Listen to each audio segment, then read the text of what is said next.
Producers ask me all the time if they should use Splice. They want to know if Splice is safe. They want to know if they're able to legally use Splice samples in placements, in beats that they sell. A lot of people are wondering why, when they upload a beat with Splice samples to YouTube or through a distributor, sometimes there are claims against them, copyright claims against them. So rather than me just make a video telling you what I think, there is a lawyer who actually has appeared on our podcast before. We reviewed a previous video that she made about Splice, and we actually disagreed with her because her stance was that producers could not use Splice samples for commercial purposes. So they couldn't use them to make beats that they sell or get placements or for Synch. So let's watch her newest video where she actually dives into the Splice terms of service and explains exactly what all this stuff means a million times better than I could, because I'm not a lawyer. And all your questions about Splice, I think she will have very clear and authoritative answers for. Splice engages talented musicians, sound designers, vocalists, and producers to create a highly curated and quality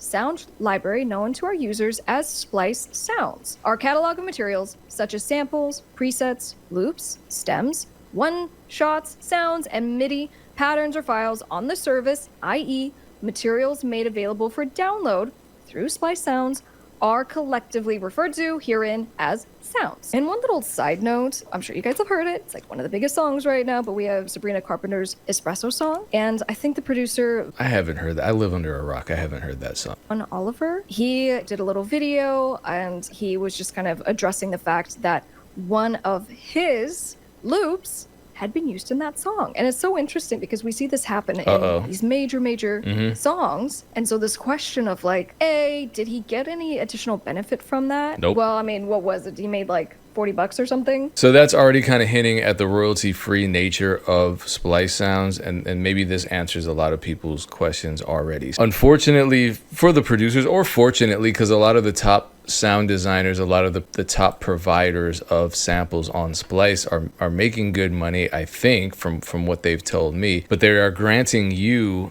the royalty-free license to use their loops in the beats and songs that you create, which means you don't owe them royalties. Royalty-free, that's what it means. And as a matter of fact, and I interviewed Dope Boys, an amazing production duo and sound design duo, and they have a lot of amazing sample packs on Splice. One of those samples was used for an Eminem record. They've had their loops used in huge records for Eminem, the top-selling rapper of all time, Tory Lanez, Russ, all types of artists. They didn't get shit for that. So before I made this video, I reached out to them just to ask them what the deal was, if they've changed that policy, and they have now. Because, you know, to have an Eminem record that you don't get paid a cent in royalties off of, that's gotta hurt a little bit, right? So they've changed their policies to include a royalty split when it comes to a major placement, and I think that's more than reasonable. It's not like they're asking for 50% or 60% of the record. They're just asking for a reasonable portion. The sounds are licensed, not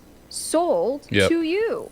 Upon a download of a sound, you may obtain a copy of the license granted to you for that sound. And this is a certified license for purposes of evidencing your download to a third party, right? A distributor, a label, or bitch-ass YouTube. So of course you don't own the samples in Splice. It's kind of the same principle of leasing a beat to a rapper. That's something that maybe producers understand better. But she went on to discuss their certified license. This is a new thing for Splice. It's because, like I said, bitch-ass YouTube and their horrible content ID system does not account for royalty-free licensing or non-exclusive licensing. Non-exclusivity is not a new concept. Royalty-free is not a new concept. Yet content ID doesn't allow for collaboration splits. They don't take into account royalty-free samples. So if I upload a beat with a Splice sample in it and someone else uploads a beat with the same Splice sample in it, but I'm an asshole and I run it through a content ID system, which is against Splice's terms, I believe, then what ends up happening is the other producer who also has a royalty-free license gets a copyright claim from me, and I start taking their money. Splice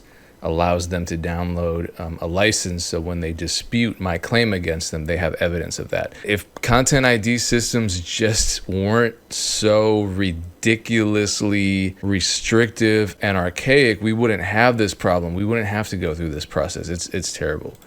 Basically, if you have a distributor, a label, or a company like YouTube, that goes, you're not allowed to do this, that they go, well, you can get this certified license. I was like, okay, all right, so maybe this is going in the right direction. So you can get a certified license for every sound.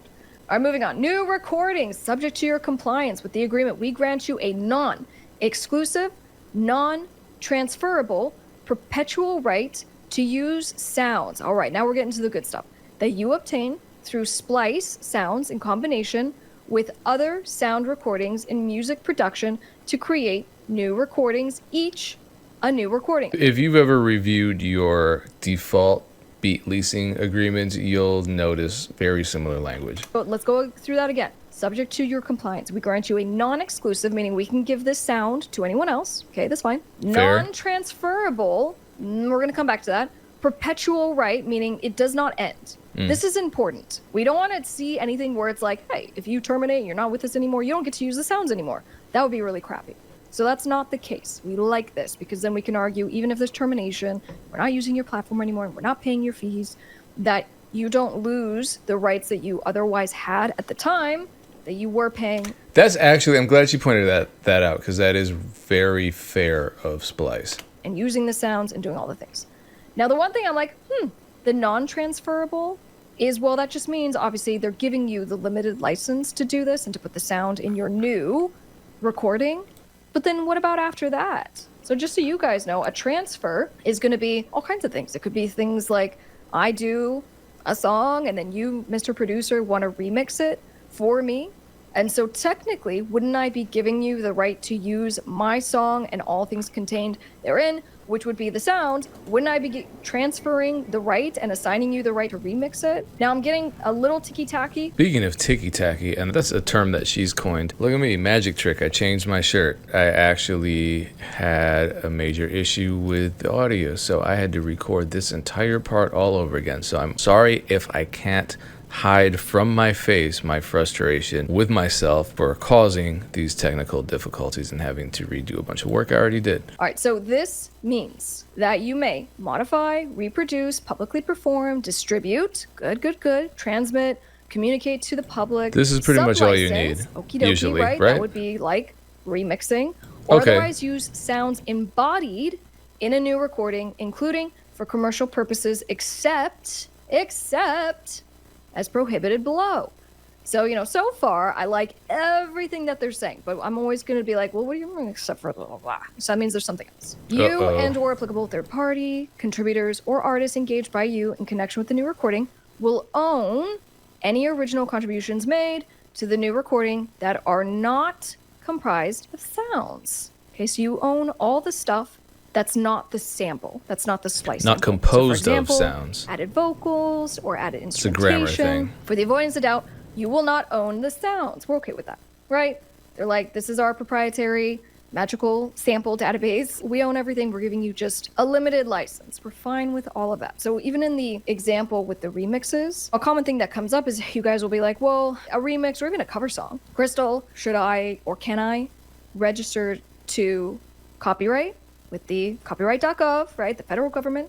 Am I okay to register my cover song? And it's because it contains stuff that's not mine, right? I didn't write the Lady Gaga song. So this also applies to artists that license our beats and they want to copyright their recordings. Yes, they can do that, but if they copyright their recordings and they don't explicitly state that they don't own our beats, then what they're doing is copywriting our beats as well, and that causes a legal problem because they're infringing on our copyrights. Unless we expressly transferred ownership entirely of that beat to them, they need to use, I believe it's called the materials excluded form, when they register their copyright. Now, I'm not a lawyer. There's a reason I am watching Top Music Attorney's video and not creating this content myself, because I don't have the authority to speak on this. So if you want more information on what I'm talking about and just making sure that you know exactly what you need to do when you register, say, a song that you don't own elements of, or maybe a beat that contains an uncleared sample, or a book that contains photographs that you didn't take and therefore don't own, then you would need to, obviously, if you want to register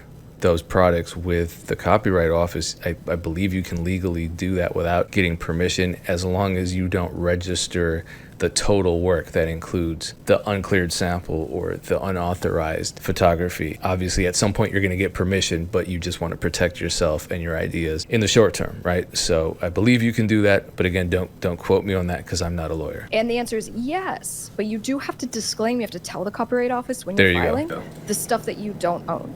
So I mentioned that because, it's kind of similar to what they're saying here. They're like, just so you know, you own the new thing that you made, but you don't own the sample that's inside of it, right? So just like logically, you can't go and give permission to someone else to then use that sample in their song. All right, so creative works. Further subject to your compliance, so as long as you're being good and you're not being naughty, we grant you a non-exclusive, non-transferable, I really am having a hard time with that, non-transferable, perpetual right to use sounds you obtain through Splice sounds for non-commercial and commercial use. All right. There we go. I need the sound off in the back. I need the confetti going right now. So it does say that you're fine. And you can do so in creative works other than new recordings, such as, but not limited to, video games, film, or television projects, including synchronization uses, radio, live performances, vlogs, used either in isolation, as sound effects, loops. Okay, have you ever heard that you can't use Splice loops in sync licensing? I hear that all the time. The reason I don't believe it is because I use Splice in sync licensing all the time. But there it is, right there in the terms. So I don't know why producers create all of these crazy narratives that just scare people into not doing things that they're legally allowed to do. Hey, that's on the producer community. And she doesn't talk about this, but look at this. NFTs are not creative works. Damn. Monkeys in baseball caps. I'm sorry. A, you can't sublicense the sounds in isolation as sound effects, loops, or source material for any other form of sample. And, for those of you using loops and more like substantive sounds, keep that in mind. Even if you do modify the sounds, okay? B, use or sublicense sound in a manner competitive to Splice or its licensors. C, you cannot sublicense, sell, loan, share, broadcast, rent, lease, assign, distribute, or transfer the sounds to a third party. Okay, so we're fine with everything so far, because they're like, just don't literally take the sound and then do something with it by itself, except as you are allowed to incorporate it into your new recording or your creative work. D, distribute sounds in a sample pack, right? And this one, just be careful, because what they're trying to say, I think, is as individual sounds. But again, I'm like, well, what if one of my producers is selling a sample pack that happens to have a sound in a greater thing, like an instrumental bed? You know what I'm saying? So you do want to be careful, because I do think that they're going to get ticky-tacky about that. Right here it says you may not sublicense the sound as sound effects or as source material for any other form of sample, even if you modify the sounds. So does that mean you cannot take a Splice one shot, create a new sample with it, and then sell that sample in a sample pack as though you own the whole thing? I feel like that's maybe what they're saying. She's saying be careful. I'm saying be careful. I know producers are doing this, and it's kind of one of those things where like a lot of producers will say, well, can you get away with it? Probably. You can get away with a lot of crimes.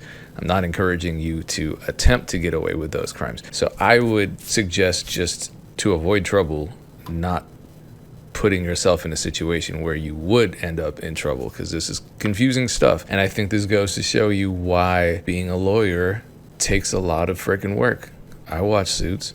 I get it. Looks hard. So I'm going to end there. I'm going to drop a link below to the full video. It's over 40 minutes, so there's a lot of detail that goes into this, as there should be. She's an attorney, so that's what they do, and a litigating attorney, which means Meghan Markle type shit. So I don't live that life. I make music, but I appreciate the video, and I appreciate the detail with which she examined these Splice terms of service. Hopefully this puts a lot of producers' minds at ease, because I love using Splice, and you should too, and you shouldn't feel bad about it, even if producers call you a fake producer for using Splice. Deal with that separately. The last thing you should be worried about is whether or not you should use Splice from a legal standpoint, because you can. And in spite of the language of the terms of service being confusing, which makes me think all the shit that we sign up for, we really don't understand, because these terms are really confusing, even for someone who's, I mean, I think I'm pretty smart. I think most producers are pretty smart. This stuff is over my head. So now we can exhale. We can open Splice up and make a great beat. Appreciate you.